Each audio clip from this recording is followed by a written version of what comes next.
You awaken a prisoner. This is not surprising. What is the fact that you are tied up over some sort of ritual altar. A group of shadowy figures surrounds you, clearly intending on burning you alive. They are moments away from doing so when the door in the chamber is kicked open and a group of soldiers runs in, attacking the apparent cultists. They seem to have surprised these people and quickly have things under control, until in a last panicked move, one of them shouts out that they have to stop this, and manages to set you ablaze with a spell before being taken out themselves, you yourself losing consciousness shortly after. You awaken again sometime later, in a different room, with a few of the soldiers from before around. One of them notices you wake and helps you sit up. They ask if you're feeling alright, and then says that you got burnt up pretty badly, so you should check and see if the healer got your face right. They, or someone else, holds up a mirror for you to see yourself in, and you proceed to character creation. When you're done, the soldier nods and then says that they want to ask you some questions about who you are. This being the second part of character creation, where you assign skills and maybe a star sign depending on the system that's in place. They also ask why you might have ended up in this situation, but you don't know or don't remember, so you can't answer. They seem unsatisfied with this, but there's nothing that can really be done if you don't know, so they stand up to leave and tell you that the room is yours for a few days, and that there's a sword on the table if you're looking to make some coin so you can stay a little longer.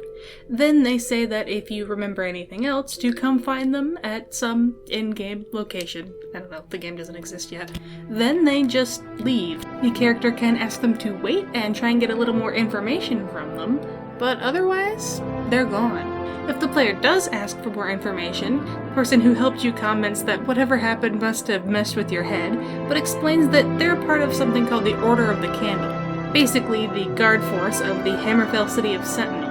And they saved you because they were just doing their jobs, stamping out some suspected Daedra worshippers who were near the city. The player can follow them back, maybe even prove themselves worthy as a member, but otherwise, they're free to just begin wandering the world of the game as they see fit. Things seem fairly normal at first, but the first time the player catches a glimpse of a mountain range in the distance, something seems a little bit off.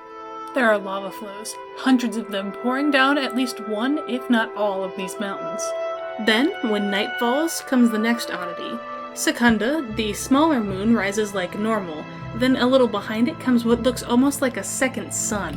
Masser, the red moon, is enormous in the night sky. Do you get it? Redfall? The red moon is falling? Now I'm gonna go on a little tangent to explain. See, there's this common thread across many of the religions of Tamriel about a missing god, who either tricked or convinced the others into making the world. He also helped, but died in the process. Some spark of his essence fell to the world and created the race of men. This god goes by many names, but we're just going to call him Lorkhan.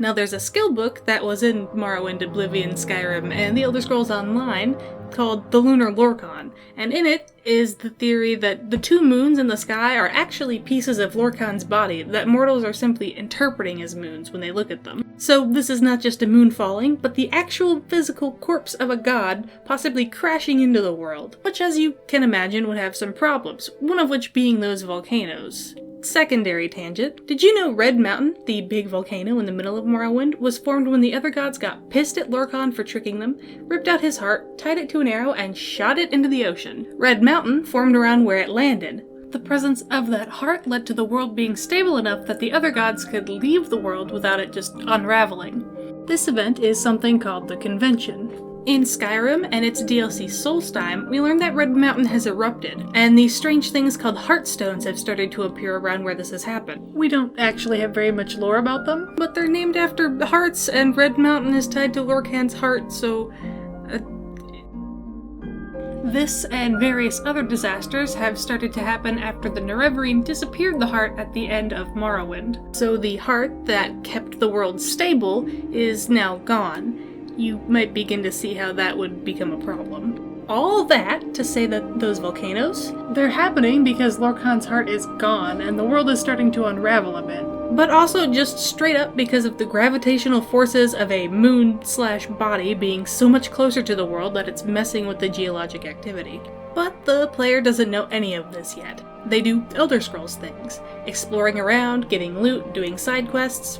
But of note are the Daedric ones, with the princes often taking a specific interest in you. You're not just some asshole to them, you're important. You're not sure why this is yet, but this interest is probably why you ended up almost sacrificed at the beginning of the game.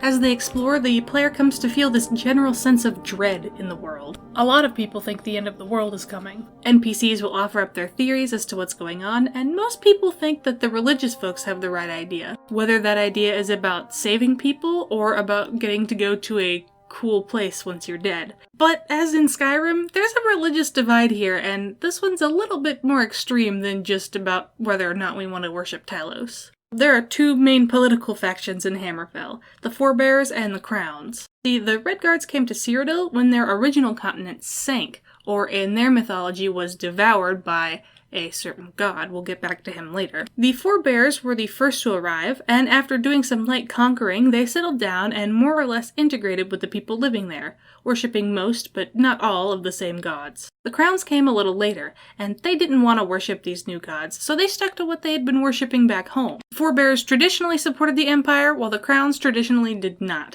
Now, I hear you thinking, uh-oh, that sounds a little bit like the whole Civil War plot in Skyrim. And yeah, it does. But not to worry, because while the two factions have been historically at war with each other, about 20 years before Skyrim, something happened to make them more unified than they've ever been. So, another tangent.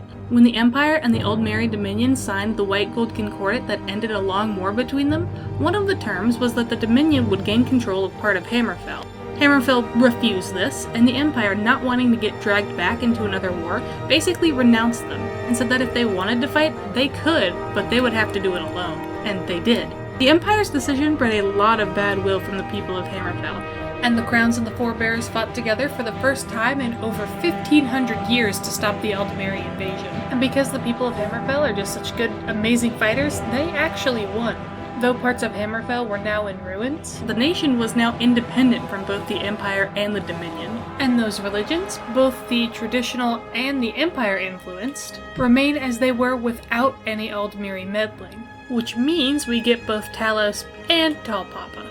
And the player? Looking for answers about the moon, they get to choose between the Empire's 9 divines or the Redguard pantheon, which means the missing god they learn about is either Lorkhan, the Empire-sanctioned version, or Sep, the Redguard version. And in the Redguard tradition, Sep is the god that ate their previous homeland, so some of these people might believe that he's actually coming to eat Cyrodiil too. Both sides believe that the world is coming to an end in some way or another, and both sides come to the conclusion that this is beyond mortal power to stop without some outside help. So they put a bounty on an Elder Scroll, one of which has conveniently been rumored to have been found somewhere in High Rock, because people think both High Rock and Hammerfell are going to be in this game, and I didn't make High Rock that relevant, and the Elder Scroll has to be somewhere, so it's in High Rock. The player isn't even specifically given the task to find the Elder Scroll, just the information about where it is, and that there's a bounty on it. When they're the one who returns with the scroll, that's when they become the person who's important to the story. Only when you go through the obligatory quest line to find someone who can read it, they can't see anything at all. You and the Elder Scroll are maybe called fakes, only for someone else to try reading it and be driven blind or insane, because that's what Elder Scrolls do. People start to panic, thinking that if the Elder Scroll is showing no future, then this truly is the end of the world. But the person who can read the scroll doesn't think that's what's going on. So, after an obligatory quest to a Dwemer ruin, you'll learn that Elder Scrolls depend on the flow of time in order to function. Whatever the scroll is trying to show is happening outside of the normal flow of time. So you head back to the religious folks, and you do some research on the god of time, Akatosh, thinking he might have something to do with this. Akatosh is the Empire version of the god. I couldn't figure out if the Redguard had their own version of a god of time, or if they just also worship Akatosh, and it's not really clear. But you do a little research and learn about the convention. Not its events just yet, but about its nature as a moment outside of the flow of time. That moment happened in a place called the Adamantine Tower, which Akatosh made to house the gods as they put Lorkhan on trial.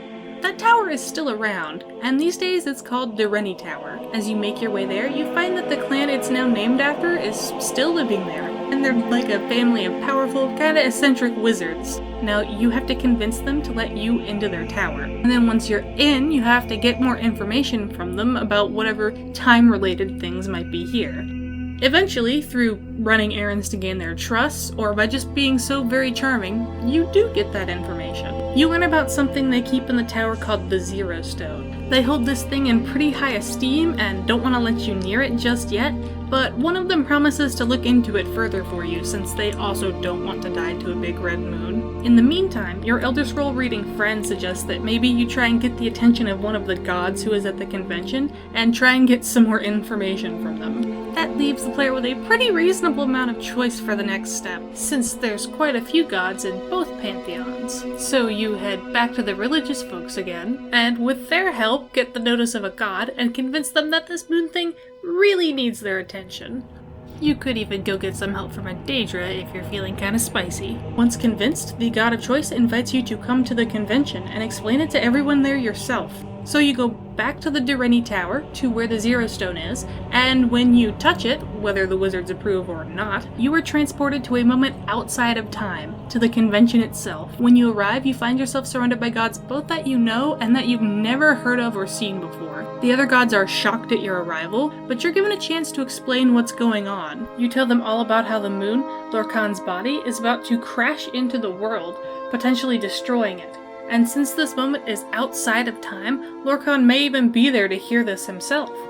Akatosh, though, he really resents the intrusion of a being from within time into this moment, as that means this moment too now exists within time. And now when you look at the Elder Scroll, this is the moment that appears on it. So their decision here with Lorkhan, whatever it was, is now final. So by coming to explain and to try and get help, you've essentially doomed the world. A not insignificant number of the gods are totally fine with that. They resent having been tricked into making the world in the first place. But some of the gods kinda like the world, so they side with the player, and all hope is not lost. Upon getting out of the convention, the Zero Stone is now just a normal stone. The special timeless moment contained within is now lost thanks to your intrusion. At least one of the Dureni wizards notices that you're giving off the same magical energy that the stone was. But another comments, "What are you talking about? This is just what their aura has always been like." And after some back and forth, you and they realize that your player character exists outside of the proper flow of time because you experienced that moment. There might even be some Undertale-style meta-commentary about how this is how your character is able to save and load. This is why the Daedric princes were so interested in you. Thanks to this, the player can do pretty much anything they set their mind to, with enough trial and error. The cult from the beginning of the game was sacrificing you because they mistook this interest as a reason to sacrifice you, thinking it would maybe stop the moon situation. Or else they were following direct orders from their prince to get rid of you before you realized what kind of power you had, because it's incredibly threatening. The finale of the game is figuring out what to do to stop the moon from crashing into the world, with the help of a few gods. I think it would be neat if you were meant to find some kind of powerful weapon only the gods know about and use it to destroy the moon before it hits Nirn. Maybe a Dwemer weapon, since they're known for defying the will of God. And while your traditional power up a cannon and shoot the moon thing would be neat, I think it would be more neat if you were meant to take that weapon to the moon and use it. The final boss, so to speak, is navigating the gigantic decaying corpse of Lorkhan and destroying it. I think that route also has a pretty interesting dynamic. Your character isn't bound by time. They can win so long as they have the ability to load a save, which makes them perfect to go on this mission, but it also means that when the moon is destroyed with them on it, they will die. Loading a save would mean failing the mission and dooming everyone else. So you do die for it. Or you try, but the game world is pretty big, and you probably haven't explored it all by now, and you've made friends with some gods, one of whom snatches you away and puts you back in the world, now with a shattered red moon. Now, of course, is the time to say that the leaks that got me thinking about all this are totally fake. If Michael Kirkbride, who, writes for Bethesda sometimes, is to be believed, Redfall isn't even the name of the game. It belongs to ZeniMax, not the main Bethesda studio, which means it's probably something involved in the Elder Scrolls Online and not a mainline game, but whatever. I'm gonna let that stop me from thinking about wild things. This was more of a fanfiction than a theory anyway. I just hope Bethesda does this well, instead of not doing it well, but I don't have the highest hopes considering their recent track record. Oh, well. Anyways, thanks for watching, if anyone actually watched this. I might make more videos on lore and world building and theories and stuff. So if that sounds like something you want to hear more of, I don't know, comment below on what you want to hear about and I might make a video on it. And don't forget to like and also subscribe and to ring that motherfucking bell.